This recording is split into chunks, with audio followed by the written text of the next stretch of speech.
Hello friends, ഏവർക്കും നമസ്കാരം. ഇന്ന് നമ്മൾ നോക്കാൻ പോകുന്നത് ധനകാര്യ കമ്മീഷനെക്കുറിച്ചാണ്. ഫിനാൻസ് കമ്മീഷനെക്കുറിച്ച് നോക്കാം. ആദ്യം തന്നെ ദേശീയ ധനകാര്യ കമ്മീഷൻ 1951 നവംബർ മാസം 22-നാണ് ദേശീയ ധനകാര്യ കമ്മീഷൻ രൂപീകരിച്ചത്. ആർട്ടിക്കിൾ 280 പ്രകാരമാണ് ദേശീയ ധനകാര്യ കമ്മീഷനെക്കുറിച്ച് പ്രതിപാദിക്കുന്നത്.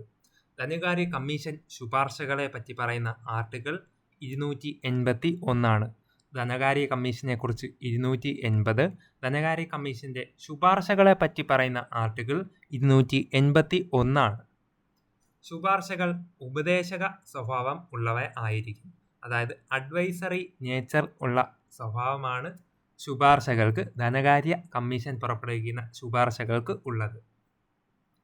ഭരണഘടനയുടെ ഭാഗം 12 പ്രകാരമാണ് ധനകാര്യ കമ്മീഷൻ ഇതിനെപ്പറ്റി പ്രതിപാദിക്കുന്നത്. ധനകാര്യ കമ്മീഷൻ, ദേശീയ ധനകാര്യ കമ്മീഷന്റെ കാലാവധി 5 വർഷം ആണ്. അത് വീണ്ടും നിയമിക്കാം എന്നുള്ള ഒരു കാര്യവും പറയുന്നുണ്ട്. അതിൻ്റെ ധനകാര്യ കമ്മീഷന്റെ കാലാവധി 5 വർഷം, വീണ്ടും നിയമിക്കാം, അധികാരമുണ്ട്. അംഗങ്ങൾ 5 പേരാണ് കേന്ദ്ര ധനകാര്യ കമ്മീഷനിൽ നിലവിൽ ഉള്ളത്. നിയമിക്കുന്നതും റിപ്പോർട്ട് സമർപ്പിക്കുന്നതും പ്രസിഡന്റിന് മുൻപാണ്. പ്രസിഡന്റാണ് കേന്ദ്ര ധനകാര്യ കമ്മീഷനെ നിയമിക്കുന്നത്. അവരുടെ റിപ്പോർട്ട് സമർപ്പിക്കുന്നത് പ്രസിഡന്റിന്റെ മുൻപിലാണ്. അംഗങ്ങളുടെ യോഗ്യത തീരുമാനിക്കുന്നത് പാർലമെന്റാണ്. ധനകാര്യ കമ്മീഷനിൽ അംഗം ആകാനുള്ള യോഗ്യത തീരുമാനിക്കുന്നത് പാർലമെന്റാണ്. ചെയർമാന്റെ യോഗ്യത, പൊതുകാര്യങ്ങളിലെ പരിചയം എന്നിവയാണ്. ചെയർമാൻ ആകണമെങ്കിൽ അതിൻ്റെ യോഗ്യത എന്താണ്? പൊതുകാര്യങ്ങളിൽ നല്ല പരിചയം ഉള്ള വ്യക്തിയായിരിക്കണം. ആദ്യത്തെ ചെയർമാൻ ആയിരുന്ന വ്യക്തി KC നിയോഗി ആണ്. ധനകാര്യ കമ്മീഷൻ, കേന്ദ്ര ധനകാര്യ കമ്മീഷന്റെ ആദ്യത്തെ ചെയർമാൻ KC നിയോഗി. 15ാം ധനകാര്യ കമ്മീഷന്റെ ചെയർമാൻ NK സിംഗ് ആണ്. വർഷം 2020-25. 15ാമത്തെ ധനകാര്യ കമ്മീഷന്റെ ചെയർമാൻ NK സിംഗ് ആണ്. വർഷം 2020-25 ആണ്. 16ാം ധനകാര്യ കമ്മീഷൻ ചെയർമാൻ അരവിന്ദ് പനഗരിയ ആണ്. നിലവിലെ ചെയർമാൻ ആരെന്ന് ചോദിച്ചാലും 16ാമത്തെ ധനകാര്യ കമ്മീഷൻ ദേശീയ തലത്തിലുള്ള ചെയർമാനാണ് അരവിന്ദ് പനഗരിയ. കാലയളവ് 2026-31. ഫുൾ ടൈം മെമ്പറായിട്ടുള്ളത് അജയ് നാരായൺ ജ, ആനി ജോർജ് മാത്യു, മനോജ് പാണ്ഡെ എന്നിവരാണ്. അതിൽ ആനി ജോർജ് മാത്യു മലയാളി ആയിട്ടുള്ള വ്യക്തിയാണ്. ഫുൾ ടൈം മെമ്പേഴ്സാണ് അജയ് നാരായൺ ജ, ആനി ജോർജ് മാത്യു, മനോജ് പാണ്ഡെ. പാർട്ട് ടൈം മെമ്പറായിട്ടുള്ളത് സൗമ്യ കാന്തി ഘോഷ് എന്ന വ്യക്തിയാണ്. പാർട്ട് ടൈം മെമ്പറായിട്ട് Soumya Kanti Ghosh. Full time member Ajay Narayan Jha, Annie George Mathew മലയാളിയാണ്, മനോജ് പാണ്ഡെ എന്നിവയാണ്. 1ാം ധനകാര്യ കമ്മീഷനിൽ അംഗമായിരുന്ന മലയാളിയാണ് VP മേനോൻ. 1ാമത്തെ ധനകാര്യ കമ്മീഷനിലെ അംഗമായിരുന്ന മലയാളി VP മേനോൻ. 2ാം ധനകാര്യ കമ്മീഷനിൽ ചെയർമാനായിരുന്നത് K സന്താനമാണ്. 2ാമത്തെ ധനകാര്യ കമ്മീഷന്റെ ചെയർമാൻ K സന്താനം.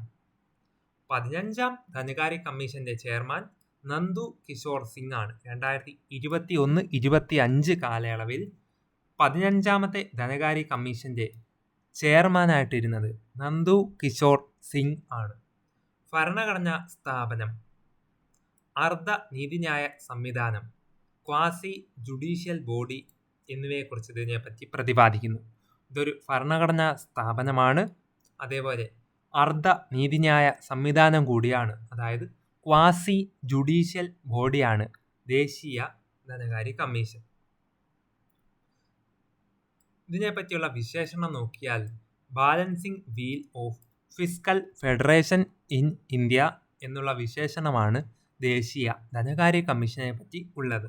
അതിൻ്റെ ആസ്ഥാനം പറയുന്നത് ജവഹർ വ്യാപാർ ഭവൻ അല്ലെങ്കിൽ ടോൾസ്റ്റോയ് മാർഗ്, ന്യൂഡൽഹി ആണ്. ന്യൂഡൽഹിയിലെ ജവഹർ വ്യാപാര ഭവനും അല്ലെങ്കിൽ ടോൾസ്റ്റോയ് മാർഗ് എന്നൊക്കെ അറിയപ്പെടുന്നത് ധനകാര്യ കമ്മീഷന്റെ ആസ്ഥാനത്തെ വിളിക്കുന്ന പേരാണ്.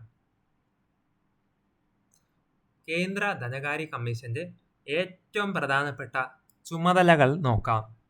കേന്ദ്രവും സംസ്ഥാനവും തമ്മിലുള്ള നികുതി വിതരണവുമായിട്ട് ബന്ധപ്പെട്ട വിഷയങ്ങൾ നോക്കുന്നത് കേന്ദ്ര ധനകാര്യ കമ്മീഷനാണ്.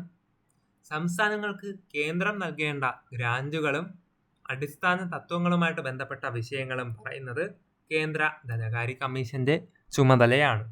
കേന്ദ്രവും സംസ്ഥാനവും തമ്മിലുള്ള നികുതി വിതരണവുമായിട്ട് ബന്ധപ്പെട്ട വിഷയത്തിൽ ഇടപെടുന്നതും അതിൽ മേൽനോട്ടം വഹിക്കുന്നതും സംസ്ഥാനങ്ങൾക്കും കേന്ദ്രം നൽകേണ്ട ഗ്രാന്റുകൾ, അടിസ്ഥാന തത്വങ്ങളുമായിട്ട് ബന്ധപ്പെട്ട വിഷയങ്ങൾ എന്നിവ കൈകാര്യം ചെയ്യുന്നതും ധനകാര്യ കമ്മീഷന്റെ ചുമതലയാണ്.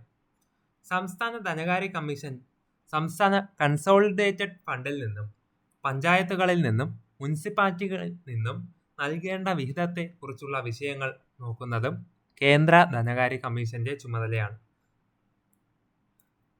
സംസ്ഥാന ധനകാര്യ കമ്മീഷൻ സംസ്ഥാന കൺസോളിഡേറ്റഡ് ഫണ്ടിൽ നിന്നും പഞ്ചായത്തുകൾക്കും മുനിസിപ്പാലിറ്റികൾക്കും നൽകേണ്ട വിഹിതത്തെക്കുറിച്ച് പറയുന്ന വിഷയങ്ങൾ കേന്ദ്ര ധനകാര്യ കമ്മീഷന്റെ പ്രധാനപ്പെട്ട ചുമതലയിൽപ്പെടുന്ന ഒന്നാണ്. ധനകാര്യ വിഷയങ്ങളിൽ പ്രസിഡന്റ് കാലാകാലങ്ങളിൽ നൽകുന്ന വിഷയങ്ങൾ പ്രാവർത്തികമാക്കുന്ന നിർദ്ദേശങ്ങൾ. ധനകാര്യ വിഷയങ്ങളിൽ പ്രസിഡന്റ് കാലാകാലങ്ങളിൽ നൽകുന്ന വിഷയങ്ങൾ പ്രാവർത്തികമാക്കുന്ന നിർദ്ദേശങ്ങൾ നൽകുന്നതും കേന്ദ്ര ധനകാര്യ കമ്മീഷന്റെ ചുമതലയാണ്. കേന്ദ്ര സർക്കാരിന്റെ കടമെടുപ്പുമായിട്ട് ബന്ധപ്പെട്ട ആർട്ടിക്കിളാണ് 292. കേന്ദ്ര സർക്കാരിന്റെ കടം എടുപ്പുമായിട്ട് ബന്ധപ്പെട്ട ആർട്ടിക്കിൾ 292. സംസ്ഥാനങ്ങളുടെ കടമെടുപ്പുമായിട്ട് ബന്ധപ്പെട്ട അനുച്ഛേദം 293. കേന്ദ്രത്തിന്റെ സർക്കാർ കടമെടുപ്പുമായിട്ട് ബന്ധപ്പെട്ട ആർട്ടിക്കിൾ 292. സംസ്ഥാന സർക്കാരിന്റെ കടമെടുപ്പുമായിട്ട് ബന്ധപ്പെട്ട അനുച്ഛേദം 293. കേരളത്തിലോട്ട് വരുമ്പോൾ കേരളത്തിലെ ധനകാര്യ കമ്മീഷൻ നിലവിൽ വന്നത് 1994 ഏപ്രിൽ മാസം 23. ഇതിനെപ്പറ്റി പറയുന്ന ആർട്ടിക്കിൾ 243I മുതൽ 243Y വരെയാണ്. 243I ഓരോ 5 വർഷത്തിലും സംസ്ഥാനത്തിന്റെ ഗവൺമെന്റ് ഒരു ധനകാര്യ കമ്മീഷൻ രൂപീകരിക്കേണ്ടതാണ് എന്ന് പറയുന്ന അനുച്ഛേദം 243I. ആർട്ടിക്കിൾ 243I പറയുന്നത് ഓരോ 5 വർഷത്തിലും സംസ്ഥാനത്തിന്റെ ഗവൺമെന്റ് ഒരു ധനകാര്യ കമ്മീഷൻ രൂപീകരിക്കേണ്ടതാണ്.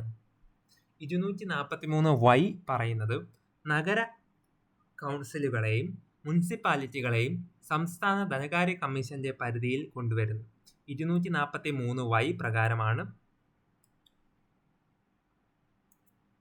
നഗര കൗൺസിലുകളെയും മുനിസിപ്പാലിറ്റികളെയും സംസ്ഥാന ധനകാര്യ കമ്മീഷന്റെ പരിധിയിൽ കൊണ്ടുവരുന്നത് 243Y ആണ്. സംസ്ഥാന ധനകാര്യ കമ്മീഷൻ രൂപീകരണവുമായിട്ട് ബന്ധപ്പെട്ട നിയമങ്ങളാണ് ഇനി പറയുന്നത്. കേരള പഞ്ചായത്തി രാജ് നിയമം വർഷം 1994. കേരള മുനിസിപ്പാലിറ്റി നിയമം വർഷം 1994. സംസ്ഥാന ധനകാര്യ കമ്മീഷൻ രൂപീകരണവുമായിട്ട് ബന്ധപ്പെട്ട നിയമങ്ങളാണ് പറഞ്ഞത്. കേരള പഞ്ചായത്തി രാജ് നിയമവും കേരള മുനിസിപ്പാലിറ്റി നിയമവും വർഷം 1994. അതേപോലെ ഇതിൻ്റെ കാലാവധി, സംസ്ഥാന ധനകാര്യ കമ്മീഷൻ്റെ കാലാവധിയും 5 വർഷം തന്നെയാണ്. അംഗങ്ങൾ 3 പേരേ ഉള്ളൂ. സംസ്ഥാന ധനകാര്യ കമ്മീഷനിൽ അംഗങ്ങൾ 3 പേരേ ഉള്ളൂ. നിയമിക്കുന്നതും റിപ്പോർട്ട് സമർപ്പിക്കേണ്ടതും രാജിക്കത്ത് കൊടുക്കേണ്ടതും ഗവർണർക്ക് മുൻപാണ്.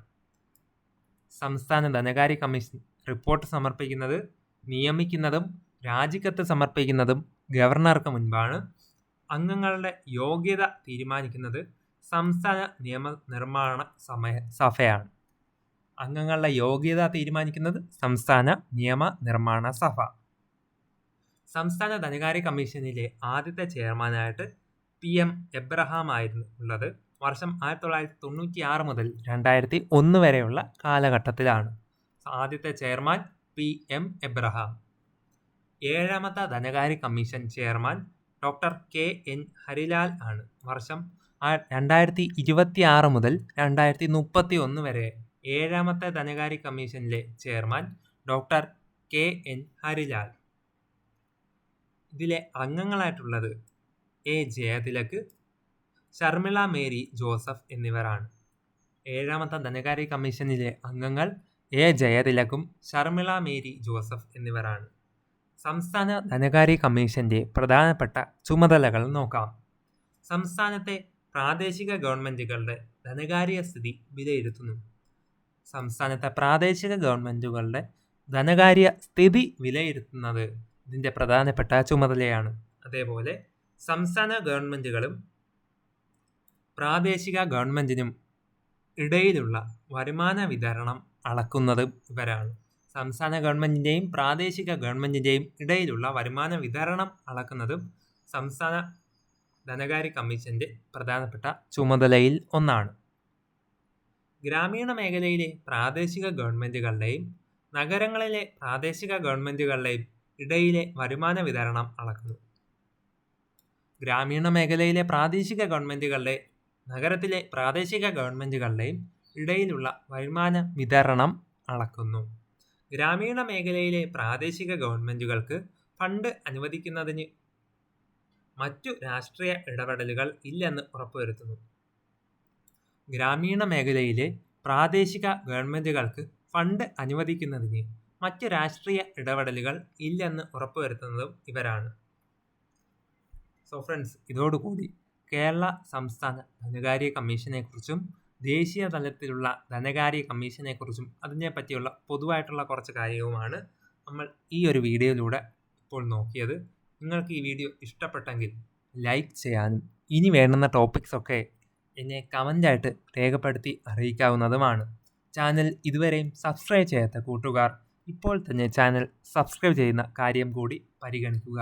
ചാനൽ സബ്സ്ക്രൈബ് ചെയ്ത് തുടർന്ന് കാണുന്ന ബെൽ ബട്ടൺ കൂടി എനേബിൾ ചെയ്ത് വെച്ചാൽ ഞാൻ ഇടുന്ന വീഡിയോസ് നിങ്ങൾക്ക് അപ്പോൾ തന്നെ നോട്ടിഫിക്കേഷൻസ് ആയിട്ട് ലഭിക്കുന്നതാണ്. കൂടുതൽ വീഡിയോസ് ഉടൻ തന്നെ വരുന്നതാണ്. ഏവർക്കും നന്ദി, നമസ്കാരം.